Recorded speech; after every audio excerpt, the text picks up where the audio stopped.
thank you again, Candace, for this opportunity to be on Raising Royalty. Certainly aligns very well with my brand. Quick shout out to BES. Thank you for changing my life and the lives and perspectives of my children. I greatly appreciate what they're doing. Shout out to Natima Sheree, one of my favorite people on the planet, for not only being a champion for BES, but being a champion for me and connecting us in the first place. So again, very grateful. I am Natima Sheree. I am the queen pin of Transparent Gem Inc. and the Diamond Riders. I am just that, a queen from Queens, born and raised in Jamaica, Queens, New York, now residing in Atlanta, Georgia. What can I say? I have a passion for literature. I have a passion for education and information. And so that's why, again, this interview and this opportunity is so well aligned with what I'm all about. I pretty much help and empower women to tell their stories, to heal through writing. Now, of course, my focus is on the big girls, but I also do a lot of work with the young ladies. I started in a mentor program many years ago in the public schools in the DMV. And that kind of grew into what I'm doing now. I remember my heart was for young women, mentoring them, coaching them, grooming them. And then I noticed the mothers were just as broken. And so all the work that I was doing to mentor the young girls, they would go home and their broken mothers would undo that work. And so that's when I transitioned and pivoted and said, you know what, I need to focus on healing and helping these women to release these traumas, release these hardships, and do it through writing. And so that's when I created the Diamond Writers. We have published 3 anthologies with the 4th and 5th on the way. Super excited about that. So stay tuned for that in April of 2023. And I am a mother of 2 amazing little girls. Huge shout out to my oldest princess who turns 14 today. Happy birthday to you. And it's been a journey. I am a single mom of 2. And it's something about that second child. It's the second child has shown me the most about motherhood and about life, and just how intentional we have to be at rearing them and raising them, and really shaping and molding them. So that is a little bit about me. I struggle to brag about myself. If you were to ask me about another Diamond Writer or someone else, I could have went off for a long time. When it comes to me, I'm like, yeah, I'm Natima. That's great. Let's talk about other stuff. So no, that's a little bit about me. Well, you know what? You're gonna have plenty of time during our conversation to talk about yourself. So we'll get back around to it. Great. All right. Thank you for that, Natima. Sure. Natima and I met at a Black Education Station event here in Atlanta.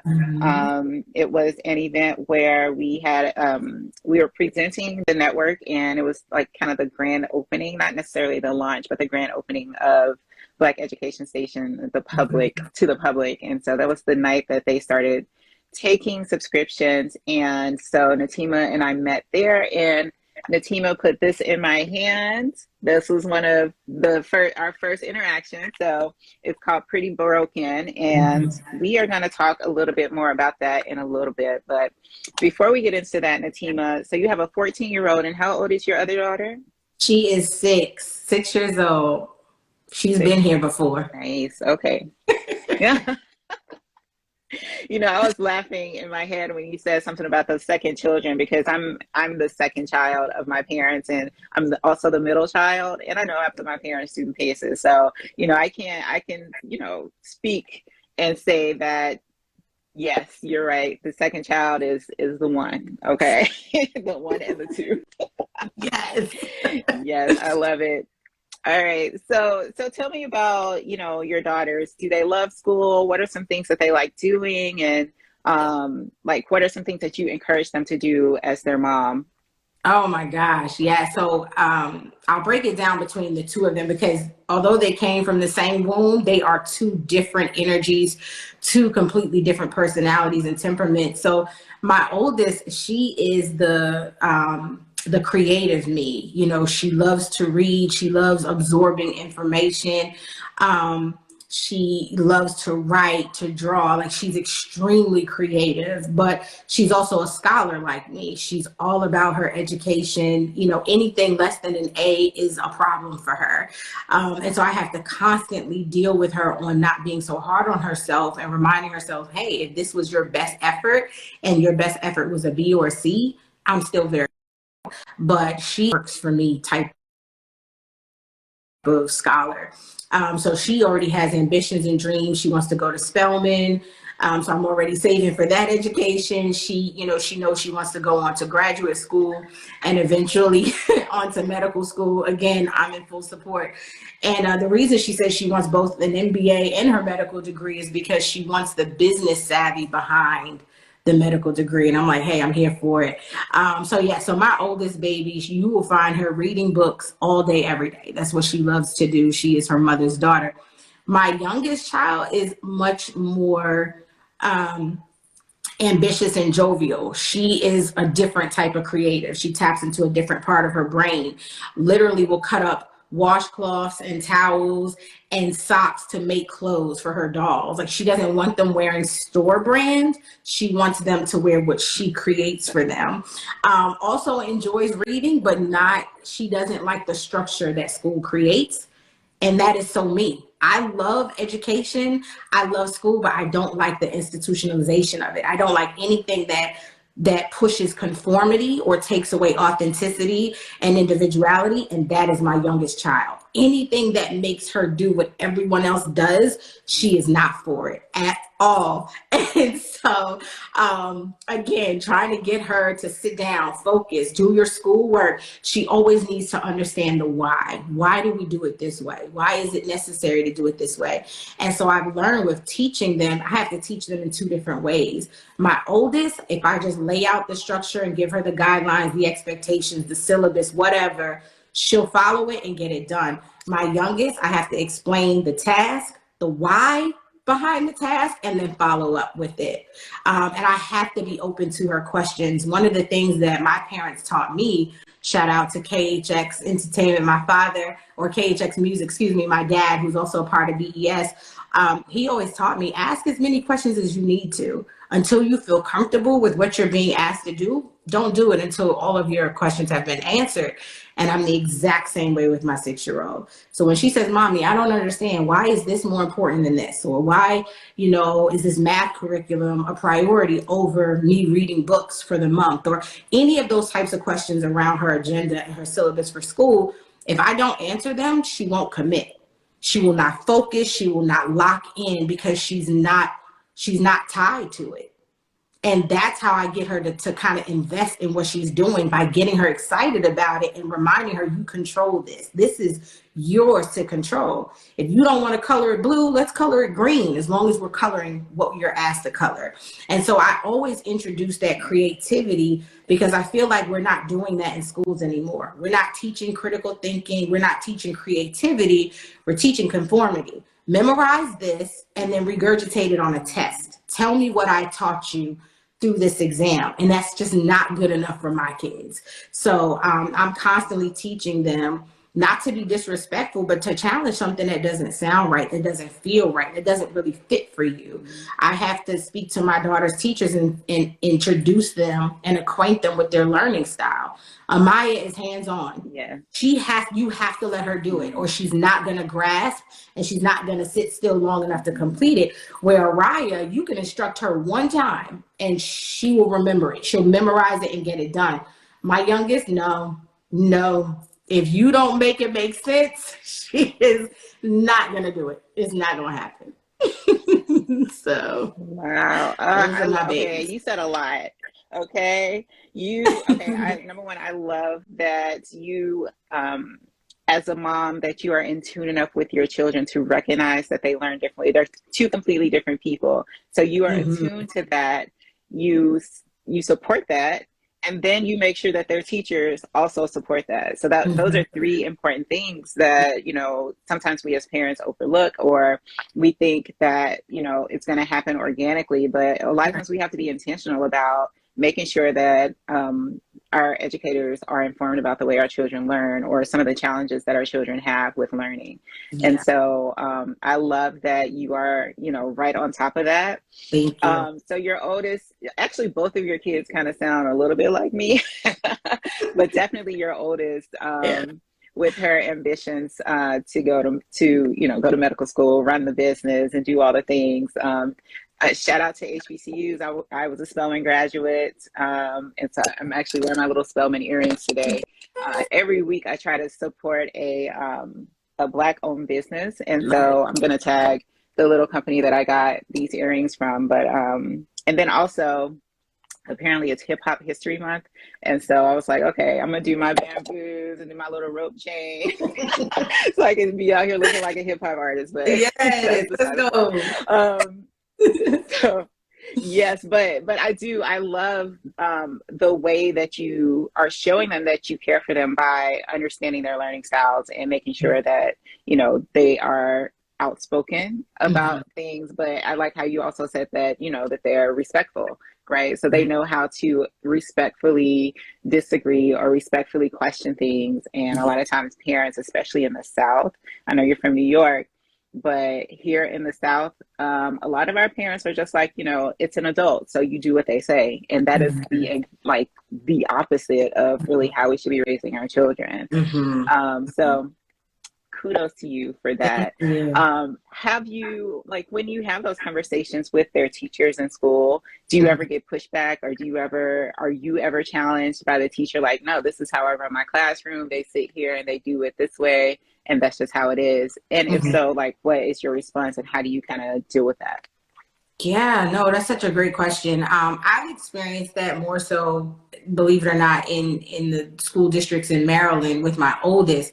But since I've been here in Georgia and my youngest has, you know, been enrolled in school, her teachers are extremely cooperative and they want to partner with me. And that's really how I approach it. You know, I let them know I'm your partner.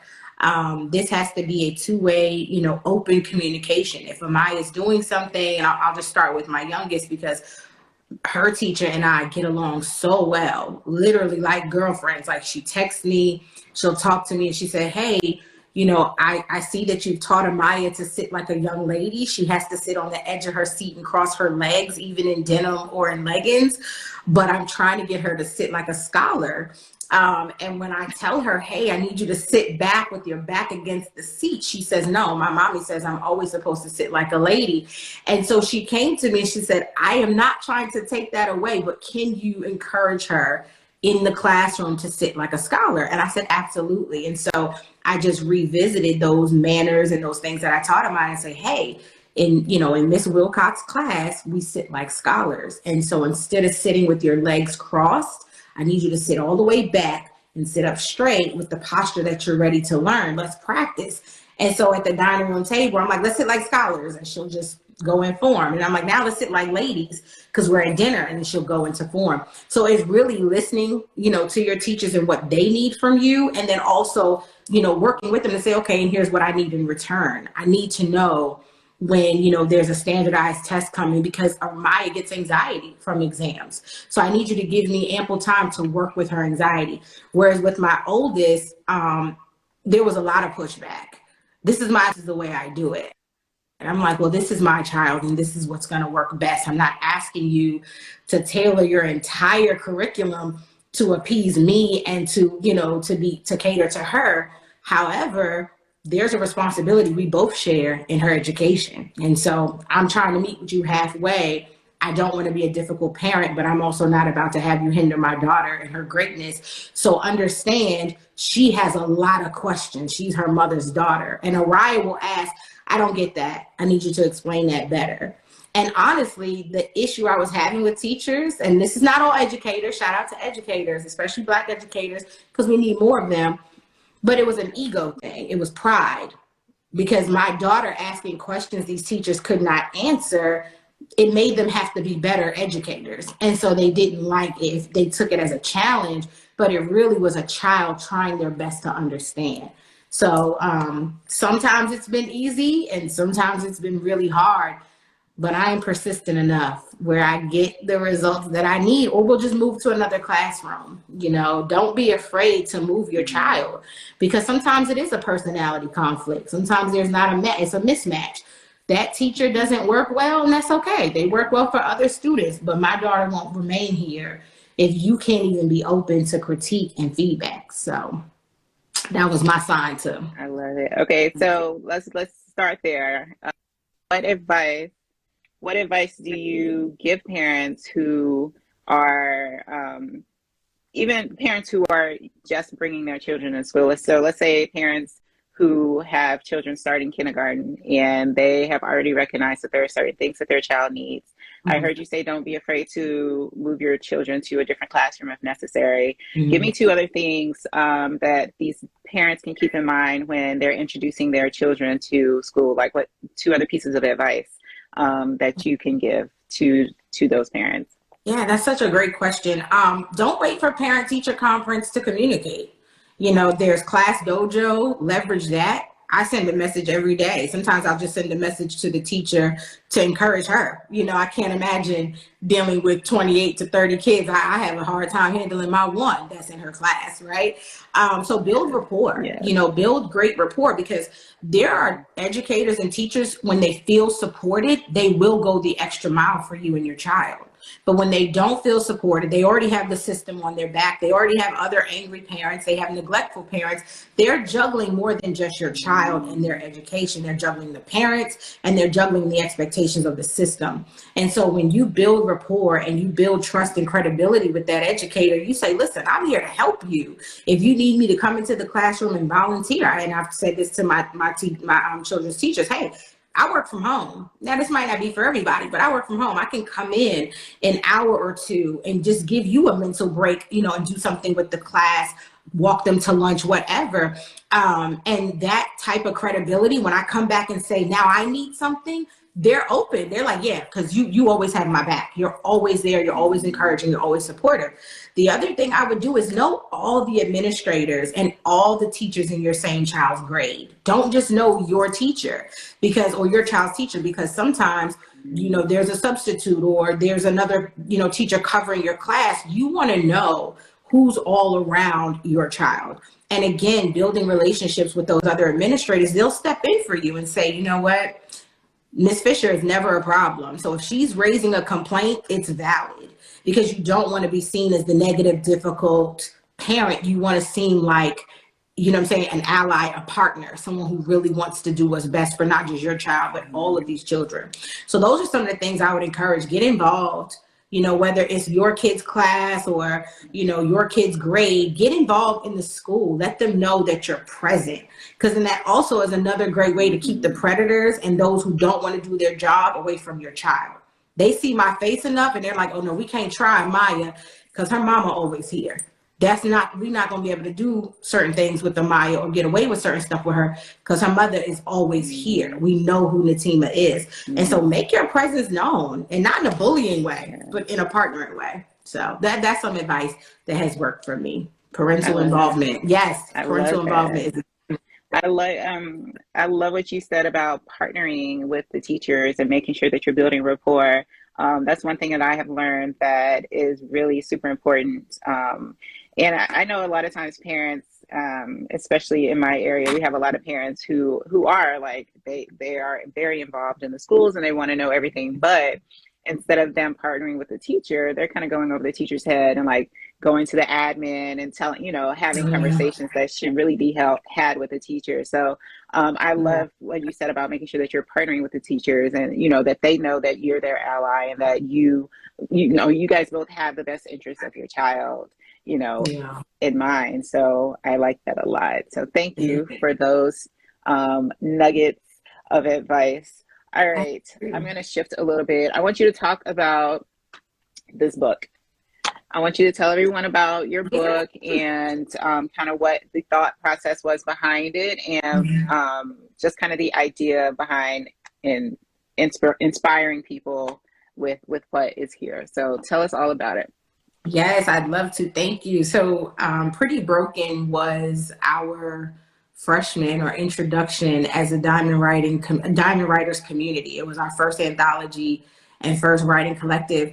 And what prompted me to want to write the story is I was mentoring a young intern at my employer. I work for a huge Fortune 50 tech company. And this intern was really struggling to adapt, to adjust, to fit in with her peers.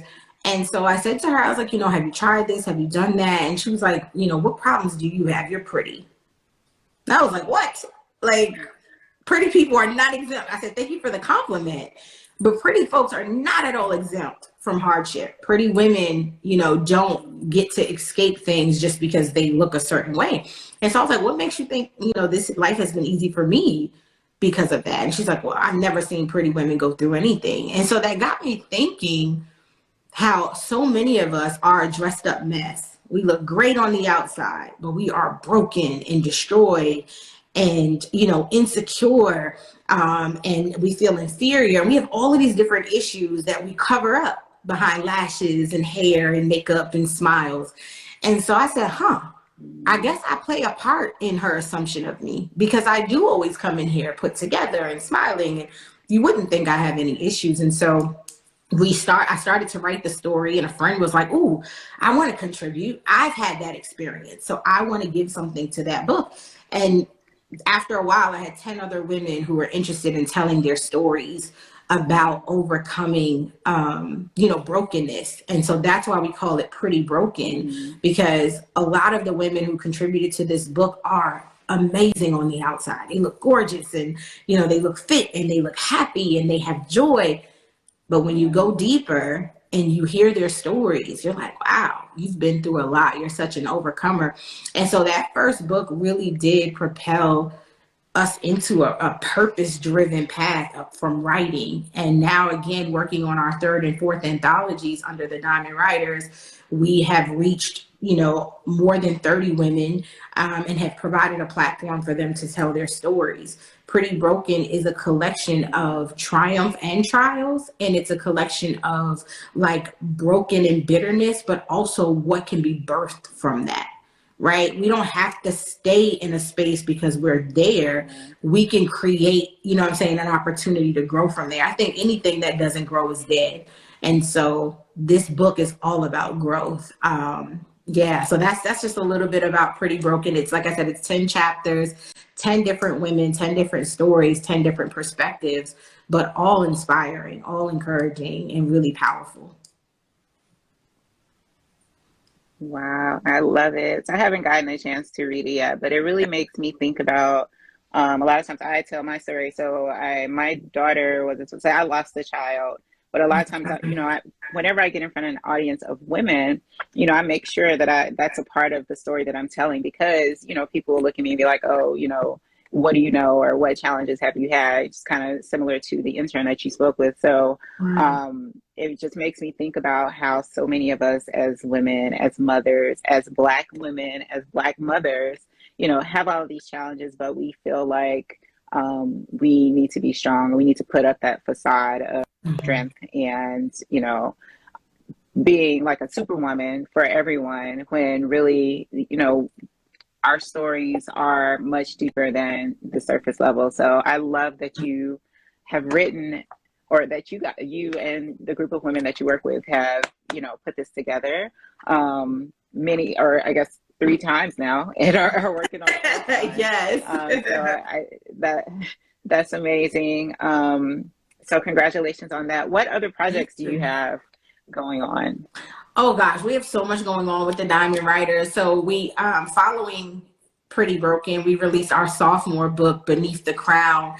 And I have to say that book has been a life changer for so many. To this day, I still get fan mail, DMs, and messages about how powerful those stories were. And so that's an ongoing project. We're continuing to build on top of that. Although that book was released in April of this year, we are still, experiencing growth and new opportunities and new lanes to touch women using those stories and using that book. Right now, I'm releasing on December 13th, an independent project called Savage Healing Journal. And it is a collection of stories from my own personal healing journey. You said something a moment ago about the strength of a Black woman. And one of the things I learned in my Savage Healing journey is that a strong Black woman is a healed woman. And sometimes we put our healing off to be what everyone else needs us to be, and we're strong to a fault. And that's really become my weakness, being strong all the time. It's began to, put my my mental health on hold. It's put my dreams on hold because I'm so busy trying to be strong for everyone. And so me being confronted by, this journey, it was like, no, you have to pivot, you have to transition. And so it's really saved my life. It's unfortunate what prompted these changes, but now that it's happening and now that I'm growing and healing and maturing and evolving, it is honestly one of the best things that ever happened to me. And so that journal will be out on December 13th. I hope it inspires a lot of women to prioritize themselves, to choose themselves. We choose everybody but us. We choose motherhood. We choose careers. We choose education. We choose our partners. We choose friends. We choose church. I have friends who at church all the time. I'm like, girl, when do you breathe? We choose everybody but us. And I really want to change that narrative. I want to break that habit. And so I'm trying to contribute to that by sharing my stories in the most transparent and naked way. I am so vulnerable in this book that it almost scares me. But I'm also proud of it. I'm very, very proud of it. And then last but not least, we do have another anthology coming out in spring of 2023 called Valid Transparency. And it is poetic confessions of a transparent gem. There are about 9 writers in this book, in this particular anthology, and it is all about that validity and transparency of who we are. And so it's exciting. I've been reading it with the editor. My editor is like, she's called me twice, like, oh my God, these chapters, like they're amazing, so we're super, super excited about that. And we're just going to keep growing the community. We're just going to keep trying to reach and touch more and more women who have stories to tell and who want to heal through releasing their stories. So that's some of the stuff that we're working on right now. Wow. Wow. Congratulations. That's amazing. Okay, first of all, I love all the titles. All of the titles are so dope to me. Thank you. And then just the idea of women telling their stories is something that you see it, but you like to be able to really go deep. You don't see that a lot. It's not something that's out there a lot. So I love that you guys are doing this. And I can't wait to read this one and then, go down the line and read all the rest of them too. So congratulations on that and those projects. Thank you. All right. So let's see, what else can we talk about? Okay, so Black Education Station. I know, like I said, I met you at the Black Education Station event. So I wanted to actually check in and see if your girls, I know your 14-year-old probably is like, whatever, but maybe your 6-year-old had an opportunity to check out the network and, what are some of their favorite channels? What are some of the things that they love to see or, that they want to see or want to create for the network? So tell me, what has your experience been like with Black Education Station? Yeah, so Amaya actually watched, I think, is it Ava, the STEM princess? The young, Yeah. so my youngest is most interested in that one. It's funny, both of them actually have, their hands in STEM, in technology and science in some way, right? They both have a strong interest. But for my youngest, to see a young Black girl that looks like her, with puffs like her and braids like hers on the screen doing something so productive and so sophisticated to her, it literally was like a Black Barbie to her. It was like, oh wow, we can really do this. Like I can do something like this. And so my youngest used to own her own company, and she worked very closely with a chemist to create perfumes and to create scents for her brand. And so when she saw that, she was like, that's something I used to do. And so they both kind of connected with Ava and seeing, wow, this is something that she does, science. And it almost made like loving science cool. Like it made loving STEM cool, because oftentimes those are the nerds, right? Those are the corny kids. And I think that show is showing young women and young girls, young ladies, that you can be smart and still be super cool. You can be super dope and use your brain.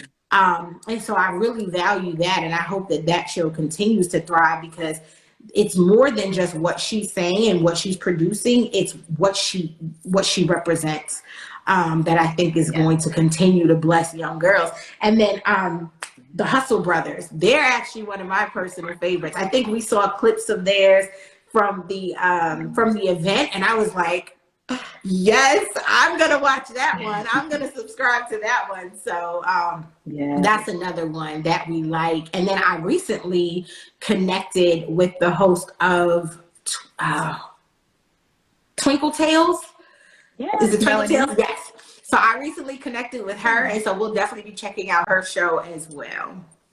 Yeah. Nice, So very lots of good. content I don't know on if there. your older daughter. I'm sorry, what'd you say? No, I'll say it's just lots of great content on BES. Like really, really good. Yeah. If your older daughter has an opportunity, I don't know if she's been down to visit Spelman's campus yet, but there is under the My HBCU section, there's a Mhm. young lady who gives a tour of the campus. She goes into the dorm, she talks about the classes and everything. So it's kind of a little sneak peek into Oh, what Spelman College looks like. So make sure you guys check that out too. thank you. She would love that. That would be like Yeah. right up her alley. That's all she talks about. I'm like, well, what other schools are you going to apply? Not interested in There is any no other other schools. school. She's like, Spelman into the list. I'm like, got it. Like, I'm for it. Okay. Yes, yes, I So, love it. And then she'll still be close to home, so that's nice, right? yes, Love that's it. the important part, right? Yeah. Yes, yes, yes.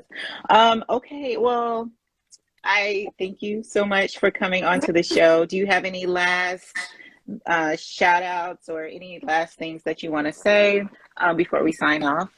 Oh, again, just a huge thank you. Thanks to you for doing this show, for highlighting and spotlighting BES and all their efforts. I think this is a much needed platform. And so I just want to say go support, go subscribe, share, really take your child's education into your own hands. And this is a great resource and partner for you.